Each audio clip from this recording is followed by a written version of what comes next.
Once upon a time, quiet Bruce Cleland meets fiery young Rebecca Salcido, and sparks fly. The wedding was just out of a fairy tale. He's absolutely transfixed. This is the most beautiful woman he has ever seen. She was a Cinderella who found her prince. But like most fairy tales, this story has a villain. It didn't feel real. I felt like I was watching a movie. Blood was running out into the gutter. And it was so frightening. And achingly sad. Killed for nothing. For this couple, the honeymoon is over.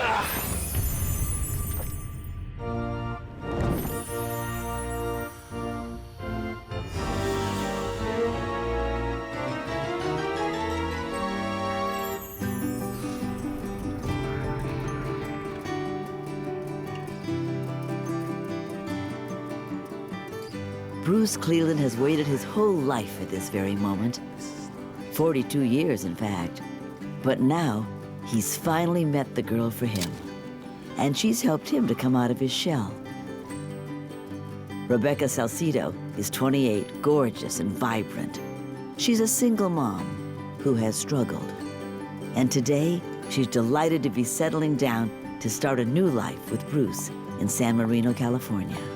The wedding was just out of a fairy tale. Something that was just so right, and it felt right. Seeing Rebecca in her wedding dress, I mean, it just brought tears to my eyes. She was gorgeous. She had on all the lace and sequins and all the jewelry and the long train.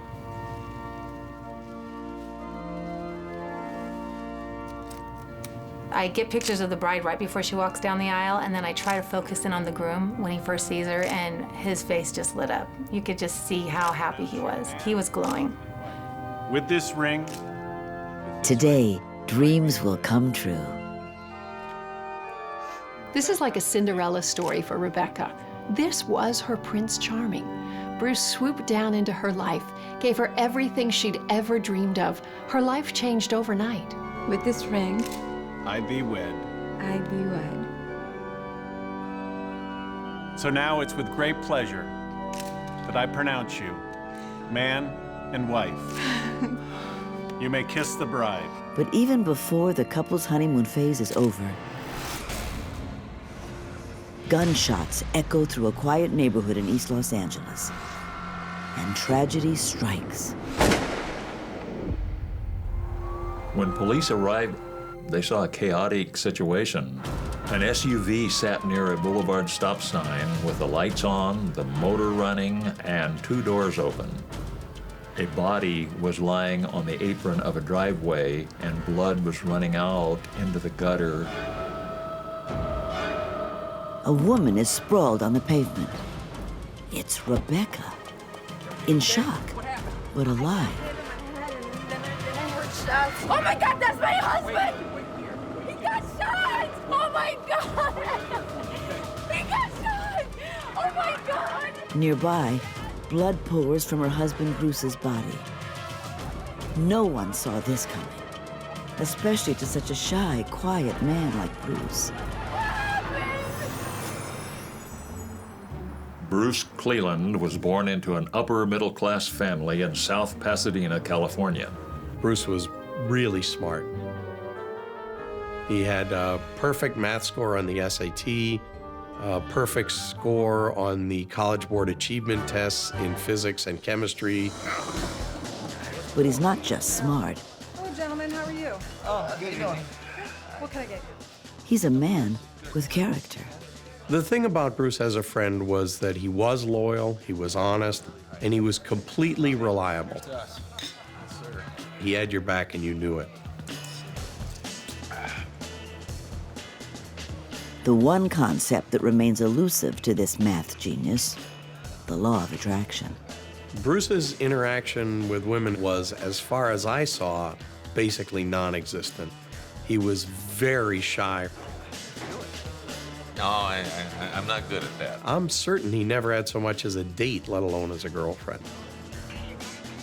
There's so much pressure on men to be sexually virile, to be out there, to be the cool guy who's hitting on all the chicks. And when you're not that and you're really shy and inhibited, this can feel awful.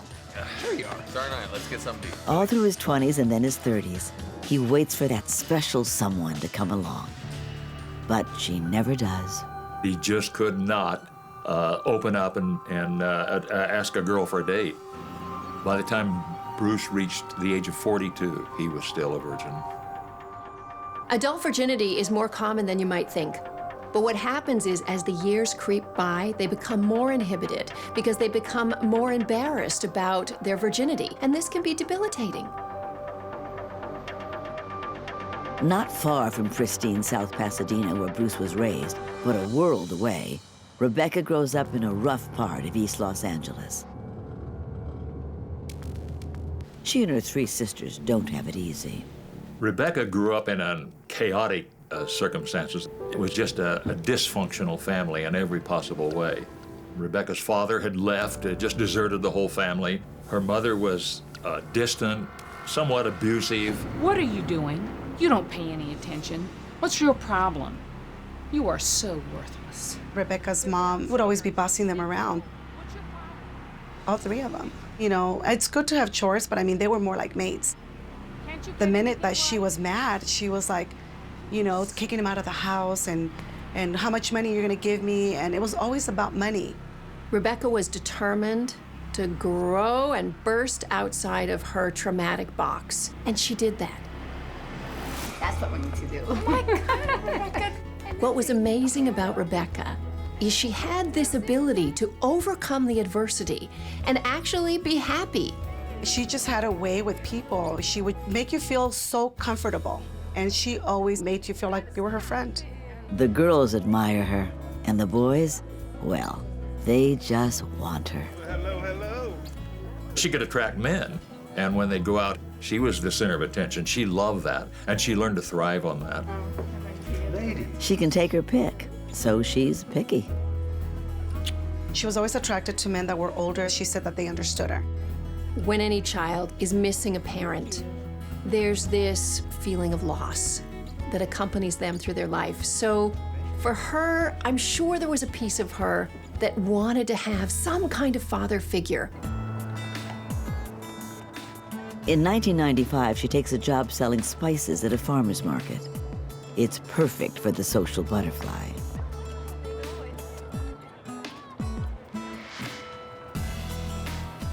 One morning, Bruce wanders by. There's still no lady in his life. Now he's approaching middle age, and he doesn't have a family. I'm sure he felt this loss. Until he sees her. He's absolutely transfixed. He's stunned. This is the most beautiful woman he has ever seen. Hello. Hello. I guess I'm interested in some spices. Oh, okay, we have a lot of spices. She smiled, she spoke to him, and this is probably the first time in his life that he ever felt like a woman was flirting with him.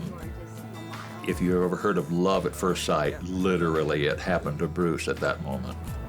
Get some change. No, you keep it. You keep it. Thank you so much. You have yourself a good day. Thank you. This was maybe Bruce's turning point in life. Would you consider having dinner with me? Sure. Where he might actually form a relationship with a woman. But happiness is ripped away in one tragic instant. Oh my God. Bruce has been shot. A resident who heard shots lived about a block away. She had seen a man running from the scene past her house. He turned a corner and she heard a car roar away.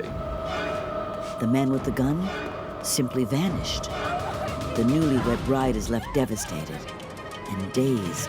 On scene, investigators try to make sense of this tragedy. Soon they will uncover shocking secrets that no one could have seen coming.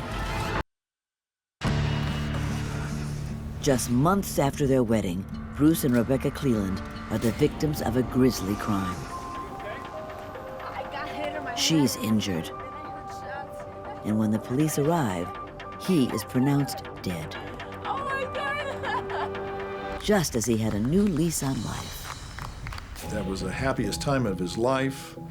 And here it is, almost 6 months later, he ends up dead on the sidewalk in East LA. Paramedics ripped open his shirt and saw 4 gunshot wounds, 1 in the back, 1 in his face, and 2 in the back of his head. The shots were fired at close range, execution style. Police are baffled. Who would target such a quiet, unassuming man?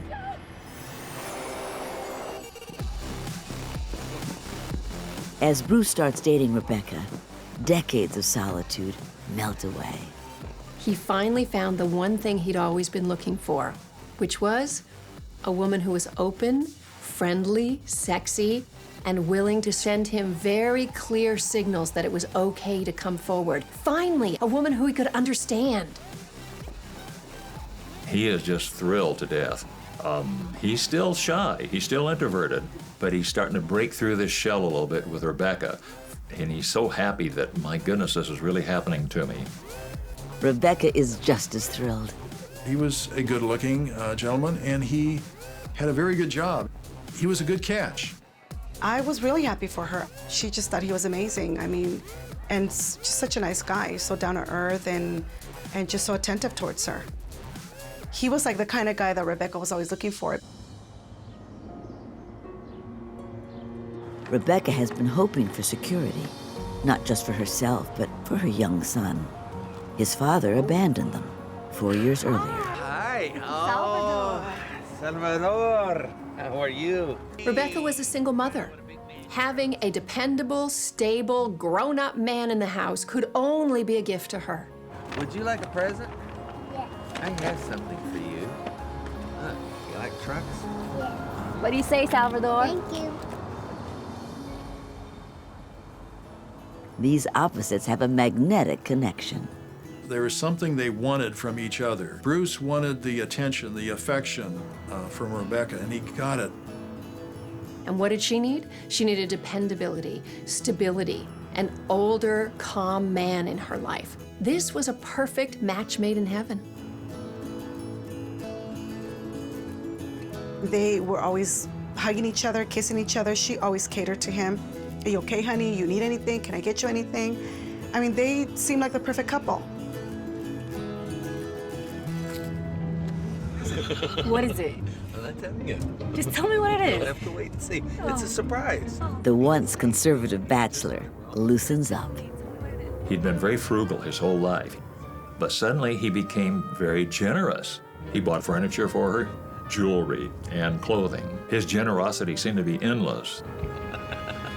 No, I'm not gonna tell you. Love is a drug that makes heroin look mild. I'm telling you, when you're in love, you do things that you would never have done before. We're almost there. You have to close your eyes. Right now? Yes, close them. Okay. No peeking. Yeah, I can peek. I'm gonna come get you, all right?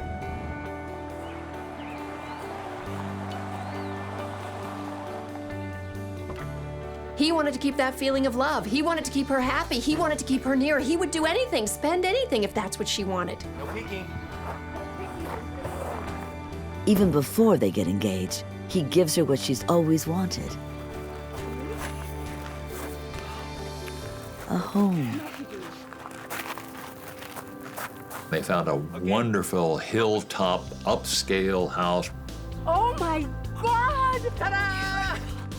She got the house that she always dreamt of. I mean, it was something that she could never, ever imagine coming true. Would you like to go inside and look? Yes! It was finally gonna happen. For Bruce, this is another step in his fairy tale, and this house would seal the deal.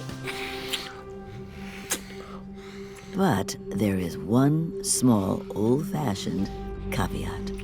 She said, you know, after I had my son, I have not had any relationship with anybody. I've been celibate and I'm saving myself for marriage. Not now, Bruce. We need to wait until we're married. It'll be more special.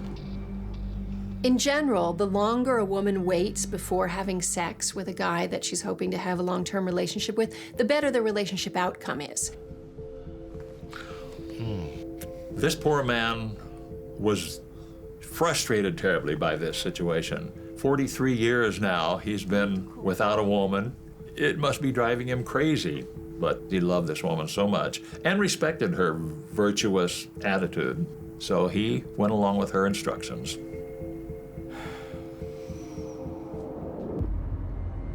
In an effort to keep temptation at bay, Rebecca and her son move into the new house, while Bruce stays at his bachelor pad condo on the beach.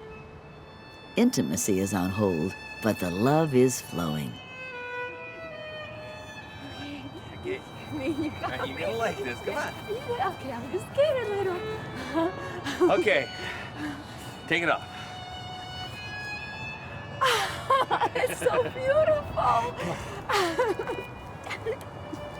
Like it? I love it. Oh my God. He proposes with a ring that makes a huge statement. Will you marry me? Yes.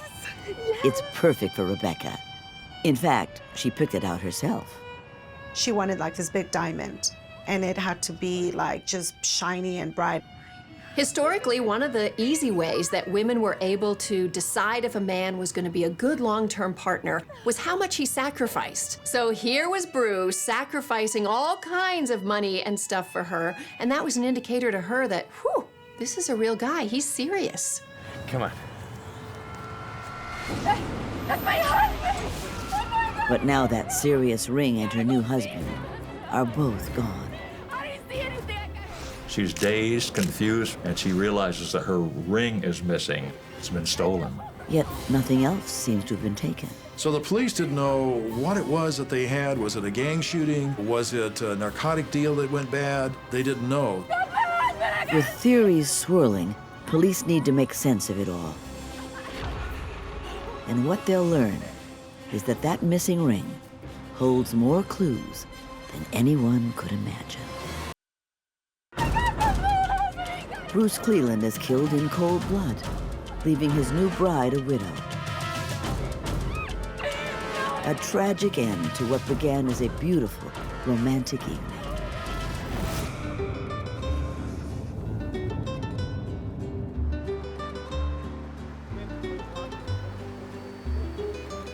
She took him to their favorite Mexican restaurant. They had dinner and some drinks, left there, and drove toward their home. To a wonderful evening.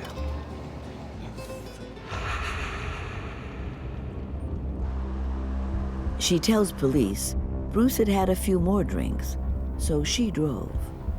She saw a red light on the control panel that told her a rear hatch was open. I think the back door is open. I'm gonna go check. Okay. She stepped out, closed the hatch, and then someone hit her on the head and she collapsed. When she came to, she saw her husband lying on the pavement. Oh my God, that's my husband. No. No. It's her darkest hour. A total shock. Just months earlier, she's planning her fantasy wedding from her new dream home. He wanted her to have a lavish, lovely wedding that befitted her. And so he allowed her to make all the arrangements. In traditional terms, males feel good when they get to act as the big provider, the big man who can give her what she wants. And so this probably felt so good for Bruce. With a carte blanche budget, she books wedding photographer Beth Lamb. Look at all this stuff. Oh my God, there's so much to do. Money was no object. She didn't care about my prices at all. Oh, you look amazing tonight. Yes. She wanted to get everything, the best package, and add a lot onto it. Though they've just met, Rebecca treats the photographer like an old friend. I pretty much knew her life story. She was super bubbly and fun and was so excited to be getting married to the love of her life. Wedding planning becomes her life. Rebecca spent so much time and so much energy planning this wedding. Everything that she ever talked about was about the wedding. And I love it. Yeah, it's exciting. While dishing one day, she gives Beth a disturbing glimpse of her true character. I commented how gorgeous her engagement ring was, and she laughed and said, "Do you want to know the trick on how to get a ring like this? You don't sleep with them until you're married. Because why buy the cow when you can milk it for free?"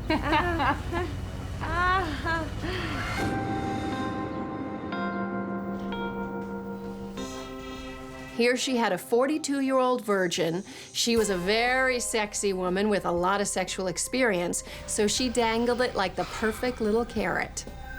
But Bruce loves every minute of being with his fiery fiancée.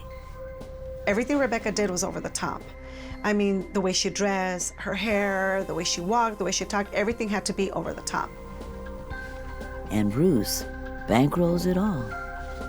I mean, he bought her breast, he bought her a new nose, new lips. I mean, he was just, anything she wanted, she would get. I came home and told my husband the story, and he said, "You need to get that man on the phone and tell him to run away from her."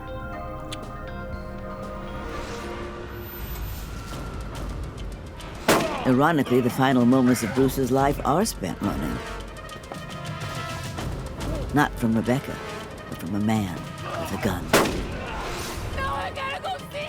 At the scene, Rebecca's shaken, but not badly hurt.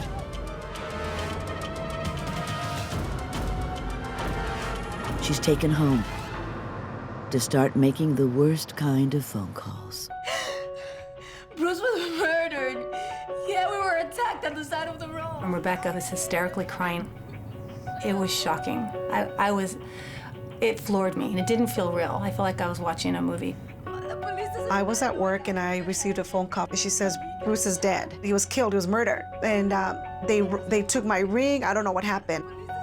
It was awful. Word spreads quickly. The phone rings, and it's a friend from college. He says slowly, "Bruce is dead."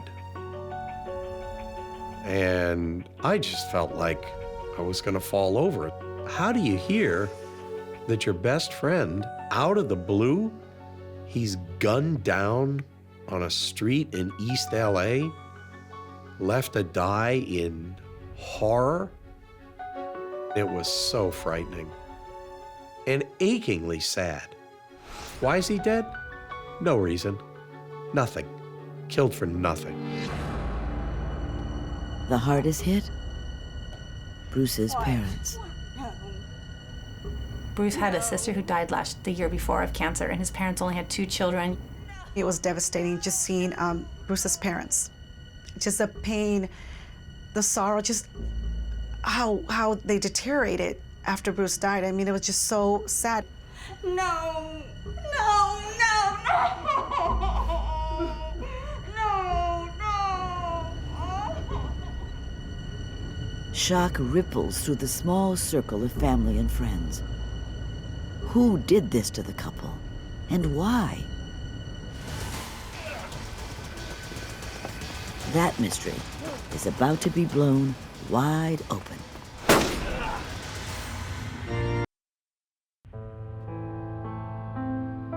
Just 6 months after Bruce and Rebecca Cleland's wedding, many of the same guests gather for Bruce's funeral. No one can believe he's dead. And his grieving widow can hardly hold herself together. Oh my. She was so distraught, she had to be helped. She could hardly walk. I mean, she was, looked like she was about ready to pass out. Oh my. Yet, even while mourning, Rebecca's in the spotlight. She had like this short skirt and this tight outfit, and it was like the most sad and uncomfortable feeling you could ever feel, because all the people that were there were looking at her. Oh no. But everyone grieves differently, right? No.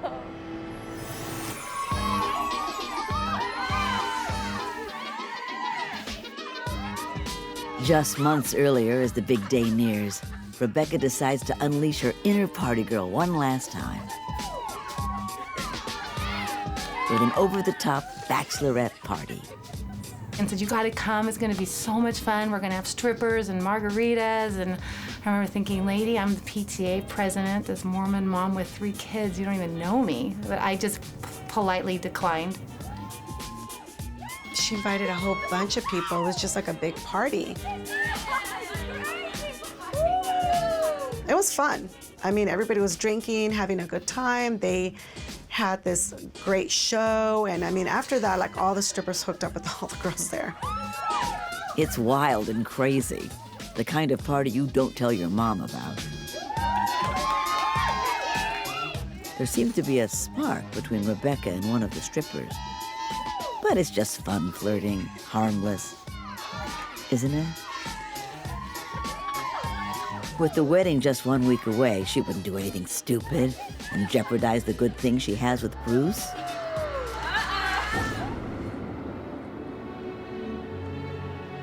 Then, the wedding. Straight out of a storybook. Bruce is floating on air. Oh, he was just Google eyes over her. I mean, he just looked like, just so in love and just so happy. That I pronounce you man and wife. You may kiss the bride.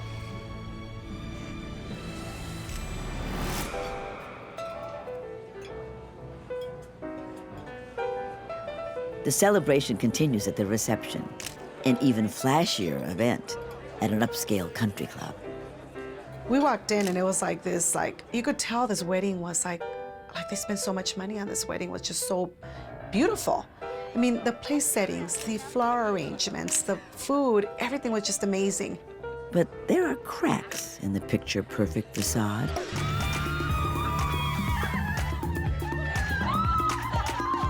There was something odd about this wedding. Something wasn't right. The atmosphere was not the same as the setting. Bruce's family looked elegant, classy. Rebecca's family was like low class. It was more like they were going to a nightclub than to a fancy wedding. The flowers, the food, the decoration couldn't disguise what was really going on. This was the Great Divide. Usually a wedding is when 2 families are bridged together to make one big family. This wasn't one big family. And when it's time to cut the cake, and her family whips out silly string and literally cover them in pink webs. I photographed a lot of tacky weddings, and I've never seen anything like that at a wedding, especially a wedding at a country club with so much money. Bruce's mother isn't afraid to say what most everyone is thinking. My son loves Rebecca, so we're stuck with her. By the end of the wedding, there's just one thing on Bruce's mind. Yeah, thank you, boy. Ah. The couple jets off to paradise to finally consummate the marriage.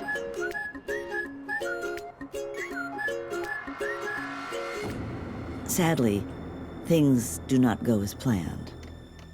Bruce's fantasy falls short, at least according to what Rebecca gossips to her friends.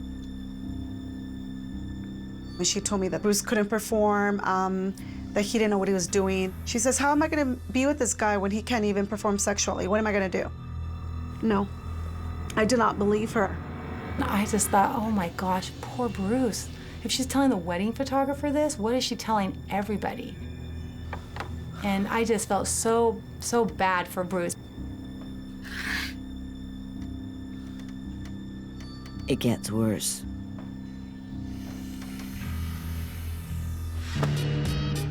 While still on her honeymoon, Rebecca calls the stripper from her bachelorette party and arranges for them to hook up when she gets back.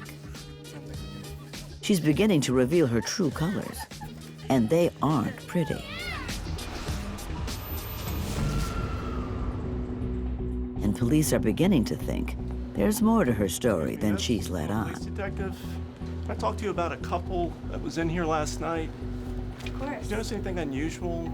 Police went back to the restaurant where they had their last meal and interviewed the waitress, who told them that Rebecca had, during the evening, left the table several times to make phone calls.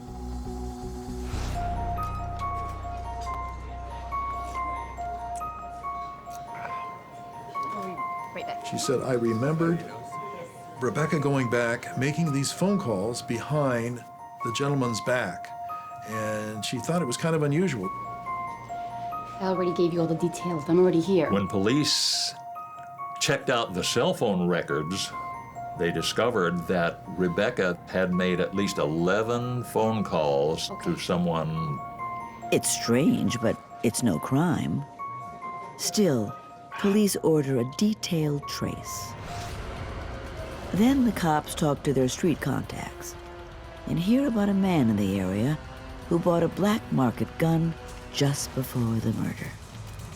The same type of gun used to kill Bruce. He's a lifelong East LA resident with close ties to drug dealers and other criminals. Witnesses to Bruce's shooting ID the gun buyer in a lineup. The witness, I said, that's the man. That's the man I saw running down the street with a gun in his hand, got in the car. It's a huge break in the case. Then, in a most unexpected twist, police receive another crucial tip. Surprisingly, it comes from the wedding photographer. Her call will change everything.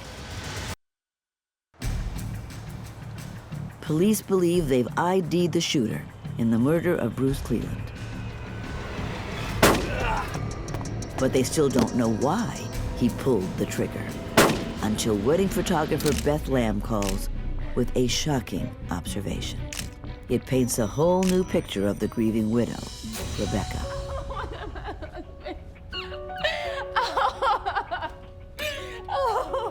On the day of the funeral, when I noticed she had her wedding ring on again, I realized that was the ring that she claimed that was stolen during the carjacking. Seems being the center of attention has its price. Why did you leave me, Ruth? Go back. Police go to Rebecca and ask to see her hands. And there was that glittering diamond ring on the finger of her left hand. The same ring she claimed the killer took the night of Bruce's murder. Still, there's no evidence that she was involved. Are you hurt? It is with great pleasure that I pronounce you man. But as police interview family and friends, they hear a very different version of the couple's relationship. Not long after the expensive wedding, Rebecca admits she's not in it for love. She actually told me that she wasn't in love with them. She wanted the good life, and she knew that Bruce was gonna give it to her. And I felt bad for Bruce. It made me sick. Yes! Poor Bruce. Bertha recalls a day at the beginning when Rebecca asks her to come over to meet the guy of her dreams. I remember getting to her house, and I'm like, well, where is he? She walks over to the kitchen. She comes back with a piece of paper. Rebecca, what is this? I mean, Look at that score, 800. She doesn't introduce Bruce, just his credit report. She's also not as virtuous as she claims. Without Bruce's knowledge, all during the courtship, she had been cheating on him. She had been with other women. She had been with numerous other men. She was just completely amoral and guided by greed and lust. She even gets busy at her own bachelorette party. Rebecca? Rebecca? I was looking for her because I wanted to say goodbye to her, and I happened to go look for her in her bedroom. And I walked in, and she was in there with a stripper, well, in bed with a stripper. That same evening, she also entertained another woman in bed with her. Rebecca recognized her power, and her power was in her sexuality. She learned that her youth could be used as an asset, and her beauty used as an asset. And this is how Rebecca lived.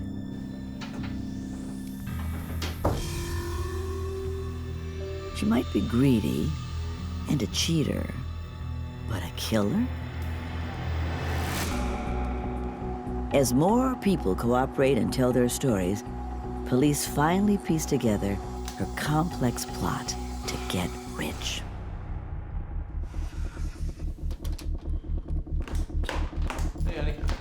You need to sign these papers. It all starts just 3 months after they got married, with her first plan: divorce. Your divorce papers. Right there. Sign right there. She consulted a lawyer and had him draw up an agreement. You get. She wants half of everything, plus expenses. Bruce is devastated and seeks advice from his own lawyer. Well, the agreement was extremely one-sided and manipulative. She was trying to take money from him and assets from him that she wasn't entitled to. She can only have a piece of what he's made since the wedding. I don't want a divorce. You're gonna sign them or else. Still, Bruce wants to try to save the marriage. It was fairly shocking to hear him commit to want to staying in this relationship after we just spent an hour or so sort of step by step identifying how she was trying to take money from him and assets from him that she wasn't entitled to. Bruce refuses to sign the agreement. When Rebecca realized that she was not going to gain very much money from a divorce, she went to Plan B. Murder.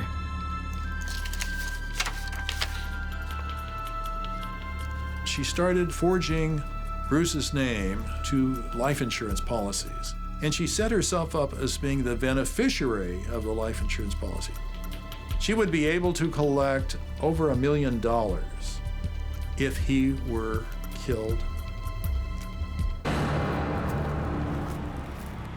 It's not hard for her to convince a couple of friends to become hitmen. Are you ready for this? Rebecca was so good at manipulating and controlling men. She had a way that she could get them to do anything, even the friends that she used to kill Bruce for her. Just controlling men with her sexuality.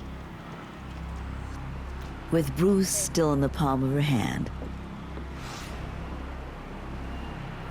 she offers to take him out for a reconciliation dinner. Wonderful evening. Bruce was elated. When Bruce left that night, he said to his parents, "We're going to get together. We're going to try to work out our differences, and I think we're going to get back together." That's the last time his parents ever saw him. At dinner, Rebecca is flirtatious, loving. Bruce is hopeful. He's oblivious to her plan and the phone call she's making. I'll be right back, okay? Okay.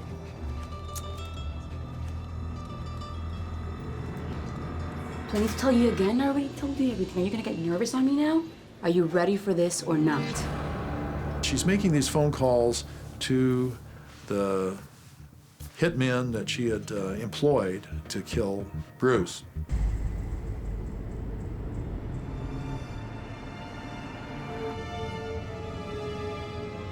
She is completely in control.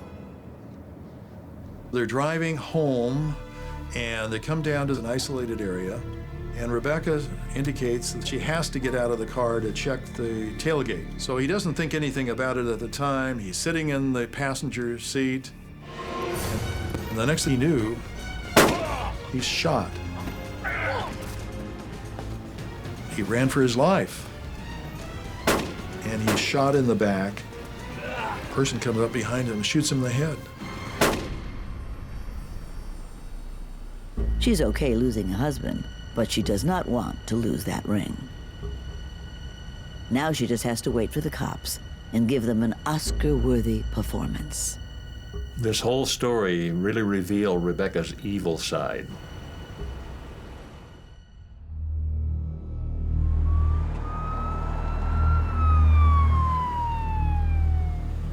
Everything okay? What happened? I got hit in my head and then I heard shots. I think that when she saw Bruce shot to death, she felt like everything was going to come together as she wanted it. Well, it doesn't. Oh my God, is he dead? 7 months after the murder, police arrest Rebecca and her hitmen. The jury finds Rebecca Cleland guilty of first-degree murder and conspiracy to commit murder. The jury in the above entitled action find the defendant, Rebecca Cleland, guilty of conspiracy to commit a murder in violation of Penal Code Section 182. Rebecca was sentenced to life imprisonment without the possibility of parole, as well as the hitmen, the one who pulled the trigger and the man who drove the getaway car. Still, it's little comfort to Bruce's friends and family. He really loved her and would do anything for her. Bruce was the perfect, easy victim. He'd never had any experience with women. He missed all the red flags with Rebecca. He was an easy mark for her. All because he wanted love. I wish so bad I could go back, in time and warn Bruce. Maybe things would have turned out differently. I've never seen a person who could manipulate people more than Rebecca. She's one of a kind, has no qualm in hurting other people as long as it benefits her. That's a good-looking man. I knew Rebecca was greedy and money hungry and materialistic, but I never thought she would commit murder. She was just an evil person. And she deserves to be where she's at, and I hope she stays there till she dies. Rebecca is the ultimate femme fatale. She uses her femininity to create fatalities.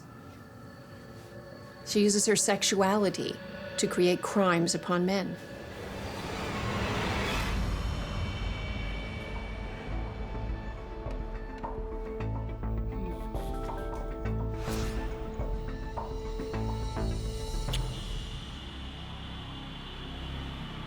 When I think about my friend, who was a shy guy, happening to meet the wrong woman, a black widow, I just think of all the terrible luck. Why did he have to meet somebody who was a predator? I just keep thinking about the bad luck and the unfairness of it.